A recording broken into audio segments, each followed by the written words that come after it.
कर लीजिए योगेश गुप्ता क्लासेस को सब्सक्राइब, क्योंकि अब इंग्लिश सीखना बहुत ही आसान है। आज की क्लास में मैं आपको बताने वाला हूँ कैसे करते हैं इंग्लिश में प्यार से बात, क्योंकि इंग्लिश बोलना तो आसान है लेकिन उस तरीके से प्यार से बात करना अगर आ जाए तो क्या कहने। अगर आप किसी से कुछ पूछना चाहते हैं और अगर जाहिर सी बात है अगर आप उससे प्यार से बोलेंगे तो वो शायद आपकी बात को मान भी लेगा।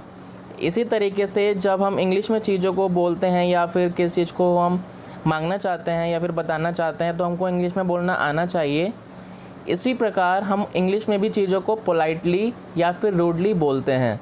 जैसे कि अगर मैं आपको एक एग्जांपल दूं वेटर का, तो जब आप वेटर से प्यार से बात करते हैं तो वो आपकी चीज़ों को अच्छे से लाता है, वरना तो वो चीज़ों को तो लाता है लेकिन उसके अंदर वो प्यार नहीं होता।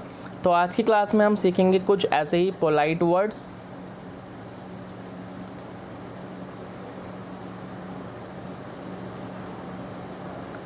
देखिए, सबसे पहले हमको पता होना चाहिए कि एक्सप्रेशंस क्या होते हैं। अगर मैं एक्सप्रेशंस की बात करूं तो ज़्यादातर हम 4 एक्सप्रेशंस पर ध्यान देते हैं, जैसे कि हैप्पी, सैड, कंफ्यूज और रूड। क्योंकि इंग्लिश बोलना तो आसान है लेकिन एक्सप्रेशंस के साथ बोलना थोड़ा मुश्किल होता है।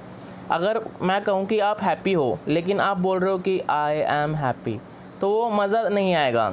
अब एक्सप्रेशंस हमारे 2 तरीके के होते हैं।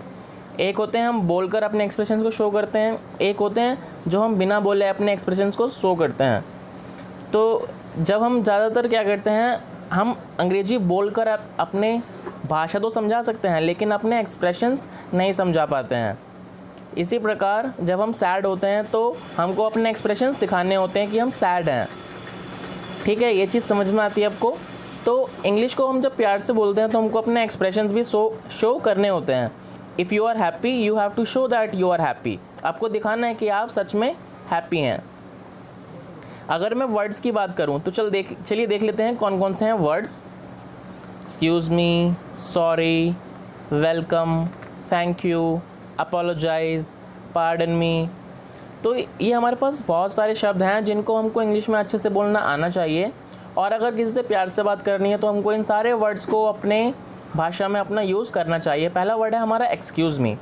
किसी की अटेंशन के लिए अगर आप यूज़ करना चाहें तो जैसे कि आप बस में कहीं जा रहे हैं तो आप यूज़ कर सकते हैं वर्ड एक्सक्यूज़ मी। और अगर आपकी किसी ने हेल्प की उसके बाद आप यूज़ कर सकते हैं द वर्ड थैंक यू। इसी प्रकार अगर आपने किसी की हेल्प की और किसी ने आपसे बोला थैंक यू तो आप यूज़ कर सकते हैं वेलकम, क्योंकि हम भी किसी की मदद कर सकते हैं। मान लीजिए किसी ने आपसे कुछ कहा लेकिन आपकी उस बात को भूल गए, तो उस चीज़ को दोहराने के लिए आप कह सकते हैं पार्डन मी प्लीज़। इसी प्रकार कभी कभार हम कुछ गलतियां को कर देते हैं तो उन गलतियों को सुधारने के लिए या फिर उन चीज़ों को अच्छे से करने के लिए हम वर्ड यूज़ कर सकते हैं अपोलोजाइज़। अपोलोजाइज़ का मतलब सेम होता है कि मैं माफ़ी चाहता हूँ या मैं क्षमा चाहता हूँ। उसी प्रकार हमारा लास्ट वर्ड है सॉरी, जो भी बिल्कुल अपोलोजाइज़ की तरह है। आज की वीडियो में हमने कुछ वर्ड सीखे जो हमको प्यार से बात करना सिखाते हैं। आज के लिए सिर्फ इतना ही।